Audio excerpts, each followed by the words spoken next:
Anyone who made me cry lost something they could never get back. I did not know this about myself for a long time. I thought I was simply unlucky. I thought the things that kept happening to the people who hurt me were coincidences, the universe being clumsy rather than deliberate, spilling consequences on people who probably deserve them for entirely unrelated reasons. I was wrong about that. The first time it happened, I was 27 years old, standing in my mother-in-law's kitchen on a Sunday afternoon while she told her sister, in the caring voice of a woman who had never once in her life considered lowering it, that her son could have done considerably better than a woman like me. She listed her reasons with the efficiency of someone who had been compiling them since the wedding. My family background, my career, which she described as adequate at best, my inability, after 2 years of marriage, to produce a grandchild on the schedule she had apparently decided was reasonable without consulting anyone involved in the actual process. I cried in my car afterward, not dramatically. The quiet kind, the kind that happens when something lands on a bruise you forgot you had. 3 days later, Vivian Ashford fell down the 3 steps of her front porch and broke her wrist. The wrist she used to gesture with when she was making a point about someone else's inadequacy. I sent flowers. I am not a monster. The second time, her oldest daughter Priscilla told me at a family dinner, in front of 8 people including my husband, that I had never really understood what it meant to be part of a family like theirs. Priscilla lost her job the following week. I did not send flowers this time. I was starting to notice things. If you are new here, welcome to Novel, where every story is built to stay with you long after it ends. Hit subscribe and turn on notifications so you never miss a story. Now let's get back to Nadia, because trust me, the people in her life had absolutely no idea what they were starting. The third time confirmed it. Vivian's younger son, my brother-in-law Reed, who had the particular gift of delivering cruelty wrapped in concern, told me at a birthday gathering that my husband Daniel looked tired lately and asked if everything was all right at home, in the tone that made the question mean something entirely different from what the words said. I excused myself to the bathroom and cried for 4 minutes into a hand towel that probably cost more than my first car because Vivian's house was that kind of house. Reed's car was towed from outside the restaurant where he was having lunch the following Tuesday.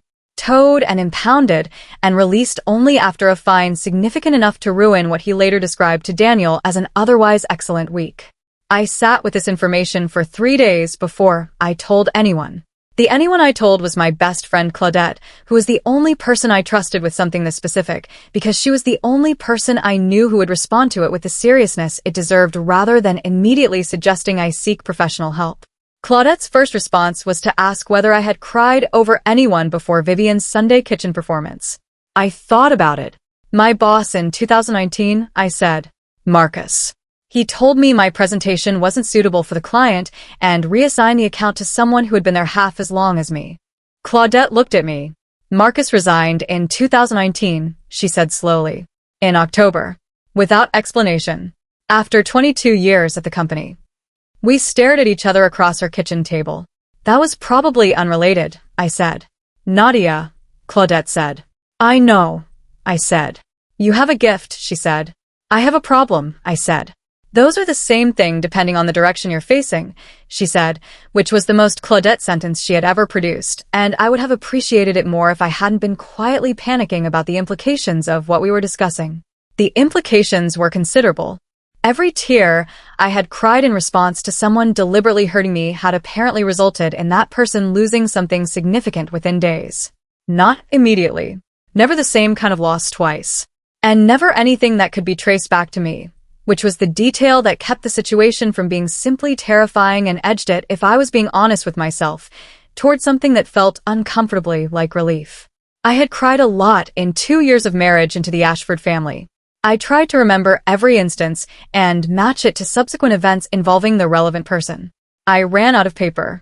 The problem, I said to Claudette, is that I can't control it. It just happens when someone makes me cry. I don't decide anything. So the only way to stop it, Claudette said carefully, is to stop crying. Yes, I said. And the only way to stop crying, she said, is to stop letting them hurt you. Also yes, I said. And you've been married to Daniel for 2 years, she said, which means you have been living inside his family for 2 years, which means... Yes, I said. I know. How many times has Vivian made you cry? She asked. I looked at my list. Do we count the incident at Christmas where she rearranged the table settings I spent an hour doing and told Daniel the originals looked chaotic? I said. Absolutely, we count that, Claudette said. Then 11, I said. Claudette looked at the ceiling briefly with the expression of someone doing arithmetic they found both alarming and satisfying. Vivian Ashford, she said carefully, has had a very difficult 2 years. She has, I agreed. We sat with that for a moment. What are you going to do? Claudette asked. I looked at the list. I am going to stop crying, I said. I am going to become the driest person in the history of human emotional response. I am going to be so thoroughly unbothered that Vivian Ashford could tell me the sky was green, and I would simply nod and offer her a biscuit. Claudette looked at me. How long do you think that will last? She asked. I'm giving myself until Sunday dinner, I said honestly. Sunday dinner lasted 4 hours, and I did not cry once. This was either a personal triumph or evidence that I had developed the emotional range of a decorative bowl, and I was not yet sure which interpretation I preferred. Vivian made 3 comments that in previous months would have sent me to the bathroom with my feelings. I absorbed all 3 with the serene expression of a woman who had either achieved genuine inner peace or was running entirely on willpower and Claudette's pre-dinner pep talk. It was the second one. The first comment was about my hair, delivered as an observation rather than a criticism, which was Vivian's preferred method of criticism. She said it looked different, and then paused long enough for different to mean whatever it needed to mean depending on who was listening. I said thank you, and asked if anyone wanted more bread. The second was about Daniel's promotion prospects, raised in a conversation that somehow circled back to the importance of a supportive home environment, which everyone at the table understood to mean something specific about me, without anyone saying it directly. I said Daniel was doing wonderfully, and asked if anyone wanted more bread. By the third comment, about a cousin's wife who had recently redecorated her home in a way Vivian found inspired and tasteful, I understood that I was being given a comparison without being given a comparison, and I smiled and said the cousin's wife had excellent taste and offered more bread.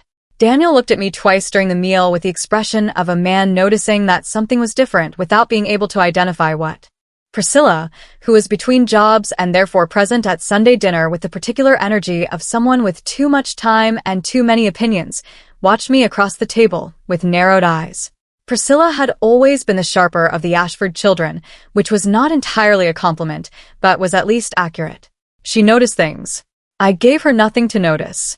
After dinner, I helped clear the table because I always helped clear the table, and Vivian and I were briefly alone in the kitchen while the others moved to the sitting room for the portion of Sunday dinner that Vivian called after dinner drinks, and everyone else called the part where we talk about people who aren't here. Vivian was stacking plates when she said it. You seem different tonight, she said, in the tone she used for observations that were actually questions. Doi. I said pleasantly. Quieter, she said. More settled. I've been sleeping better, I said, which was not true but was unchallengeable. Vivian looked at me for a moment with the assessing quality of a woman who had spent decades being the most powerful person in her particular radius and had developed a sensitivity to things that were outside her control. Daniel mentioned you've been spending time with your friend, she said. Claudette. Yes, I said. She's wonderful company. Said Vivian. Was Vivian's most versatile syllable. It could mean agreement, doubt, dismissal, or a quiet warning, depending on the context. This one felt like the last option. I'm glad you have friends, Vivian said, in the tone that made glad sound like but. I handed her the serving dish and smiled and did not cry and went to join the others in the sitting room. In the car on the way home, Daniel said, I had seemed different tonight. Good different or bad different? I asked. I'm not sure yet, he said. I looked out the window and thought about that answer for the rest of the drive home, because a husband who wasn't sure yet whether his wife's emotional self-preservation was good or bad was a husband who needed to think about whose side he was on. That thought, I noticed, did not make me want to cry. It made me want to ask a question I had been avoiding for 2 years. I asked Daniel the question on a Wednesday evening. Not the dramatic version. Not the confrontational version that Claudette had been gently suggesting for 6 months. The simple, direct version, delivered over dinner in our own kitchen where nobody could rearrange anything or offer a comparison without being asked. When your family says things that are unkind to me, I said, do you notice? Daniel set down his fork. That's a complicated question, he said. It really isn't, I said. He was quiet for a moment in the way he was quiet when he was deciding which version of the truth was the most manageable to deliver. My mother has strong opinions, he said. About me specifically, I said. About most things, he said. She's always been that way. Daniel, I said. I am not asking you to diagnose your mother's personality. I am asking if you notice when she is unkind to me specifically and what you do about it when you do. He picked up his fork again, which told me the answer before he said it. I don't want to be in the middle, he said. You are already in the middle, I said. You live in the middle. You were born in the middle. The question is whose side of the middle you stand on. He said something about family loyalty and the importance of keeping the peace, which were the two arguments people made when they meant I have chosen comfort over you and would prefer not to say so directly. I listened to the whole thing. I did not cry. This was genuinely remarkable because 18 months ago this conversation would have ended with me in the bathroom with my feelings and Daniel outside the door saying he understood while demonstrating that he didn't.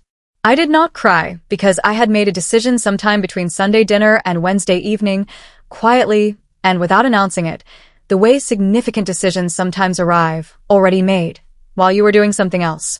I had decided that the version of myself that cried in cars and bathrooms over things Vivian Ashford said deserved better from the person she had married. And the version of herself that didn't cry was going to find out if she was going to get it. I need you to understand something, I said to Daniel when he had finished. I am not going to stop being hurt by the things your family says. I am going to stop showing it. And I need you to understand that those are two completely different things, and that one of them should worry you considerably more than the other. Daniel looked at me. Which one? He asked. Think about it, I said, and cleared the table. He thought about it, visibly, for the rest of the evening, wearing the expression of a man working through an equation he hadn't expected to be assigned. I went to bed without resolving it for him. Some things a person needed to arrive at on their own. The following morning, Claudette called to tell me that Priscilla Ashford had been publicly passed over for a board position she had been campaigning for across 6 months in favor of a younger candidate with half her tenure. I had not cried once since Sunday. That one wasn't you, Claudette said. No, I said. The universe is freelancing, she said. Apparently, I said. We were both quiet for a moment. Nadia, Claudette said. How are you, actually? I thought about the Wednesday dinner and Daniel's fork and the two versions of the truth he had decided between. I'm deciding something, I said. I'll tell you when I've decided it. What I was deciding was whether my marriage was something I was in or something I was managing. These were different things that could look identical from the outside for a surprisingly long time. I had spent 2 years believing I was in my marriage. Invested, present, working at it the way you worked at things that mattered, absorbing the Ashford family's particular brand of hospitality with the patience of someone who believed the investment would eventually produce something worth having. The Wednesday conversation had introduced the possibility that I had been managing it instead, maintaining the surface of something rather than the substance of it, keeping things smooth enough that the cracks underneath didn't show, which was useful for the appearance of a marriage, but not for the actual experience of one. I did not make dramatic decisions. That was not who I was. I was not a woman who packed a bag on a Wednesday and delivered a speech. I was a woman who collected information with the patient thoroughness of someone who understood that the full picture was always more useful than the available fragment. So, I collected information. I noticed that Daniel texted his mother after our Wednesday conversation. Not immediately. Later that evening, when he thought I was reading in the other room. I noticed because Daniel had a specific expression when he was texting his mother, a slightly tightened quality around his eyes, the expression of a man reporting in. I noticed that the following Sunday dinner was different in texture. Vivian was warmer than usual in a way that felt managed rather than natural. She complimented my jacket. She asked about my work with the specific attention of someone who had been reminded to ask rather than someone who is genuinely curious. Daniel had told his mother something. Not what I had actually said. A softened version. The version that made the problem manageable and kept the peace and put him in the position of someone who had handled things rather than someone who had avoided them. I noticed all of this and did not cry and did not produce any consequences for anyone and waited. I had become very good at waiting. Claudette said I was like a chess player who had stopped playing chess and started watching where everyone else was moving their pieces. That sounds very calm and strategic, I said. It sounds slightly terrifying, actually, she said. I mean that as a compliment. The information I had been collecting arranged itself into a picture on a Thursday afternoon when I arrived home earlier than expected and found Vivian in my kitchen. Not an unusual occurrence. Vivian had a key to our house, a detail I had objected to 18 months ago and Daniel had described as his mother being involved, as though involvement were a force of nature rather than a boundary question. What was unusual was that Vivian was not alone. She was with Priscilla, and they were having a conversation that stopped with the specific abruptness of a conversation that does not want to be overheard. "Nadia," Vivian said, with the warmth she had been deploying since the Sunday after Wednesday. "We were just leaving." "Please don't rush," I said pleasantly. They rushed. I stood in my kitchen after they left and looked at the 2 cups of tea on my counter that had not been finished, and the chair that had been moved from its usual position to face the door, and understood that Vivian had chosen a time to visit when she believed I would not be home. I was very still for a moment. Then I called Claudette. "Something is happening," I said. "I don't know what yet." "But you're going to find out," she said. "Yes," I said. "Are you okay?" she said. I thought about the 2 cups of tea and the chair facing the door. "I haven't cried," I said. "That's not what I asked," she said. "I know," I said. "I'm okay. "I'm just paying attention." I found out what was happening on a Friday. Not through Daniel. Not through Claudette, or any of the channels I had been quietly monitoring for weeks. I found out through Priscilla, which was either ironic or inevitable depending on how you felt about the universe's sense of humor. Priscilla called me. This was unusual enough on its own. Priscilla and I communicated through the medium of family gatherings and the occasional text message, so brief it barely qualified as communication. A direct phone call from Priscilla was the social equivalent of a flare going up. She asked if we could meet. We met at a coffee shop 3 blocks from my office, which was neutral territory in the way that places are neutral when both people have agreed to go there, but neither of them is particularly comfortable. Priscilla arrived looking like someone who had made a decision they were still in the process of committing to. She ordered coffee and held it with both hands and looked at the table for a moment before she looked at me. "I need to tell you something," she said. "And I need you to understand that I am telling you because it is the right thing to do and not because I have always been in your corner, because I haven't and I know that, and I'm not going to pretend otherwise." This was the most honest thing Priscilla had ever said to me in 4 years of knowing her, and I gave it the full attention it deserved. "My mother," she said, "has been suggesting to Daniel for approximately 3 months that the marriage is not working and that he would be better served by ending it sooner rather than later." I was very still.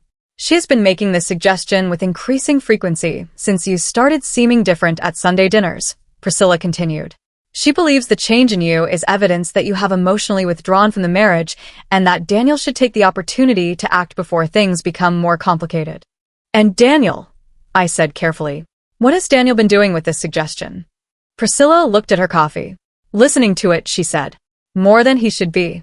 The coffee shop was doing its ordinary Friday business around us. People with laptops and meetings, and the particular absorbed busyness of people whose lives were not currently rearranging themselves in real time. I sat inside the rearranging and did not cry. Not because I wasn't hurt. I was hurt in the specific way that confirmation of something you suspected is always worse than the suspicion itself, because suspicion leaves room for being wrong and confirmation does not. I didn't cry because I had made a decision several chapters ago about what happened when I cried, and I was not ready to make that decision about Priscilla, who was sitting across from me doing the right thing at personal cost and deserved better than being caught in the path of something she hadn't caused. "Why are you telling me?" I asked. "Because what my mother is doing is wrong," she said simply. "And I have spent a lot of years going along with things my mother does because it was easier than not going along with them, and I am tired of easy." I looked at her. She looked at me. "I'm sorry," she said, "for the things I've said. At dinners and other places. I thought being in my mother's corner meant being against you, and I didn't question that for long enough. I thought about Priscilla, losing the board position. The job before that. The series of things that had happened to her in 2 years of being unkind to me, and it occurred to me sitting in the coffee shop that the universe had been trying to redirect Priscilla for some time, and that she had apparently finally gotten the message. Not because of my tears. Because she was capable of it herself. "Thank you for telling me," I said. She nodded and finished her coffee and left, and I sat at the table for a few minutes afterward looking at the ordinary Friday around me. Then I called Claudette. "I know what's happening," I said. "Tell me," she said. I told her. "Nadia," she said when I finished. I know, I said. What are you going to do? She said. I'm going to go home, I said. And I'm going to have a conversation with my husband. And I'm going to look him directly in the eye while I do it. And if he's been listening to her, Claudette said. Then I'm going to find out, I said, whether he's the man I married or the man his mother raised. Those were not always the same person. I had spent 4 years hoping they were. Tonight, I was going to find out. Daniel was home when I arrived. This was not always guaranteed. Daniel worked late with the frequency of a man who found the office a more comfortable environment than whatever was waiting at home, which I had spent 2 years interpreting as professional dedication and was now interpreting differently. He was in the kitchen, which was where we had most of our significant conversations because the kitchen was where we spent the most time pretending everything was ordinary. I sat across from him and did not prepare a speech because speeches gave the other person time to construct a response to the structure of what you were saying rather than the substance of it. Your mother has been suggesting you end our marriage, I said. Daniel went very still. And you have been listening to her, I said. He opened his mouth. I need you to not tell me it's complicated, I said. I need you to tell me the truth, which is either that you have been considering what she's suggesting or that you haven't. Those are the only 2 options. He closed his mouth. Then he said, I've been confused. About what? I said. About you, he said. About the way you've changed. You used to be more, he stopped. More what? I said. More affected, he said. By things. You used to care more about what my family thought. I looked at him for a long moment. Daniel, I said. I cried in my car after Sunday dinners for 2 years. I cried in bathrooms at family gatherings. I absorbed every comment your mother made about my background and my career and my body and my ability to produce a grandchild on her preferred schedule, and I felt all of it, and I showed you enough of how it affected me that you should have noticed. I paused. The question is not why I changed. The question is why it took me changing for you to start paying attention. He looked at the table. I didn't realize how much she was saying, he said. You didn't want to realize, I said. Those are different things. He had the expression of a man hearing something he had known for a while and had been successfully avoiding until someone put it in front of him too directly to continue avoiding. What do you want? He asked. I want a husband who notices when his wife is being hurt, I said. I want someone who doesn't need me to perform distress loudly enough to be undeniable before he takes it seriously. I want the version of this marriage that was possible from the beginning if you had been willing to stand in the middle and face my direction occasionally. He was quiet. Is that what you want? He asked. I want to know if you're capable of it, I said. Those are related but not the same question. We sat in the kitchen for a long time after that. Not arguing. Not performing understanding. Just sitting inside the honest version of something that had been the diplomatic version for 2 years, which was uncomfortable in the way that honesty is uncomfortable and necessary in the way that honesty is necessary. By the end of the evening, Daniel had said several things that were true, and one thing that was very true.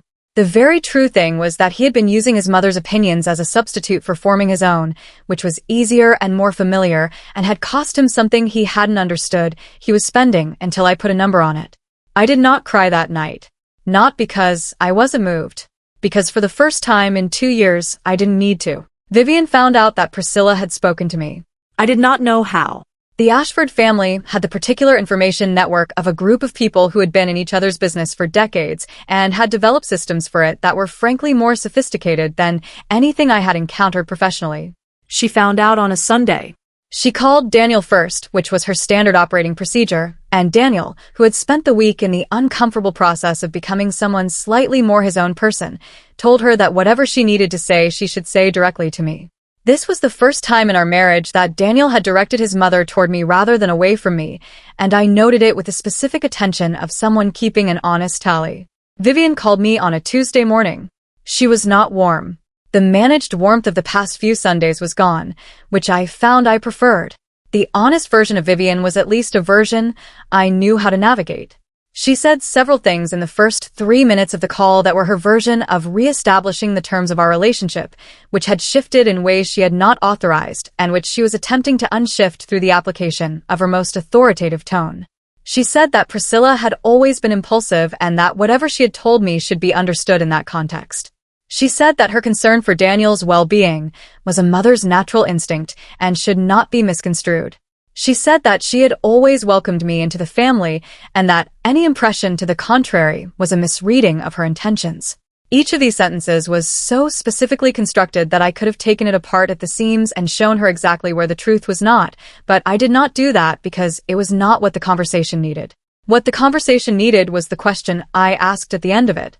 "Vivian," I said, "do you love your son?" She said of course she did, with the affronted certainty of someone who found the question insulting. "Then I need you to understand something," I said. "Every time you have undermined this marriage, you have not been protecting Daniel. You have been making a choice about his life that he did not ask you to make. And the fact that he listened to you for longer than he should have is something both of you are going to have to reckon with." I paused. "I am not your enemy. I am the woman your son chose. And I need you to decide whether you can accept that, not because it benefits me, but because the alternative is a relationship with your son built on the condition that he stays small enough to need you to make his decisions." The line was quiet. "That was very direct," Vivian said finally. "I have been indirect for 2 years, I said. It did not appear to be working. Another silence. "You have changed," she said. "Yes," I said. "Daniel says you're different," she said. "Daniel is right," I said. "Are you happy?" she asked, and it was the first question she had ever asked me that sounded like it might actually want the honest answer. "I'm working on it," I said. "That's the most accurate thing I can tell you." She was quiet for a moment longer, and then she said something I had not expected from Vivian Ashford in the 4 years I had known her. She said she would think about what I had said. Not agreement. Not apology. Just the acknowledgement that something had been said worth thinking about. From Vivian, that was a significant distance traveled. I sat with the phone in my hand after the call ended and noticed that I was not crying, and also that I did not feel the absence of it the way I had in the early months of trying not to. I felt something else instead. Steadier. Like something that had been slightly off balance for a long time had found its footing. I called Claudette. "Tell me," she said, before I had said anything. I told her about the call. She was quiet for a moment. "Nadia," she said, "I think you just did something more powerful than crying." "What?" I said. "You made her think," she said. "And that lasts longer than anything else." 3 months after the Tuesday phone call, Vivian came to our house for dinner. Not Sunday dinner at her house. Dinner at ours, which she had never done in 4 years of us living 12 minutes away from her, a fact that had always said something neither of us had previously named.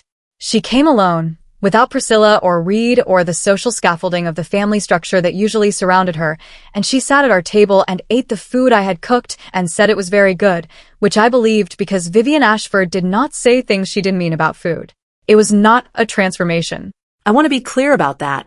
Vivian did not arrive at our door, a changed woman with a speech prepared about her previous behavior. She arrived as herself, which was direct and opinionated and occasionally sharp in ways that were simply part of the structure of who she was, and dinner was occasionally uncomfortable in the specific way that honest relationships are sometimes uncomfortable. But she asked me questions and listened to the answers. She told a story about Daniel as a child that made me laugh and that she told, I noticed, in a way that included me in the memory rather than positioning me outside it. And at the end of the evening, standing in our hallway with her coat on, she said that she thought I was good for her son, which was the closest thing to an apology she was architecturally capable of and which I received in the spirit it was offered. Daniel closed the door after she left and turned to look at me. "How do you feel?" he asked. "Surprised," I said honestly. "Good surprise." He nodded. We stood in the hallway, and the house was quiet, and I thought about 2 years of Sunday dinners and bathrooms and car rides home, and the power I had not known I had and the cost of discovering it, and the longer, slower work of deciding who I wanted to be in possession of it. I had not cried in 11 weeks. Not because nothing had hurt, because I had found something more effective than tears, which was the specific, quiet confidence of a woman who had decided she was worth fighting for and had started doing it herself rather than waiting for someone else to begin. The power had not disappeared. I understood that now. It was not something that faded or expired or resolved itself into an ordinary life. It was simply part of me, the way certain things are part of you once you understand them, neither weapon nor burden, but simply a truth about how you moved through the world. What had changed was that I no longer needed it the way I had. A woman who knows her own worth does not need the universe to settle her debts for her. She can present the invoice herself. Claudette came for lunch the following Saturday, and we sat on my porch with coffee, and she looked at me the way she had been looking at me since the Tuesday Vivian called, with the expression of someone who had watched a friend become someone they had always been capable of being. "You know what the funniest part of this whole thing is?" she said. Tell me, I said. "You spent months trying not to cry," she said. "And in the process of not crying, you became the most formidable version of yourself." She sipped her coffee. "Vivian Ashford accidentally made you unstoppable by making you cry too many times." I thought about that. "Don't tell her," I said. "She'll be insufferable about it." Claudette laughed, and I laughed, and the afternoon was ordinary and warm and entirely mine, which turned out to be exactly enough. I had not cried in 11 weeks. I did not intend to cry for anything less than something worth every consequence. And for the first time in as long as I could remember, I could not think of a single person in my life who qualified. If this story touched your heart, don't let it be the last one we share. Hit the like button before you leave and drop a comment telling me where you're watching from. Subscribe if you haven't already and join me for the next unforgettable tale.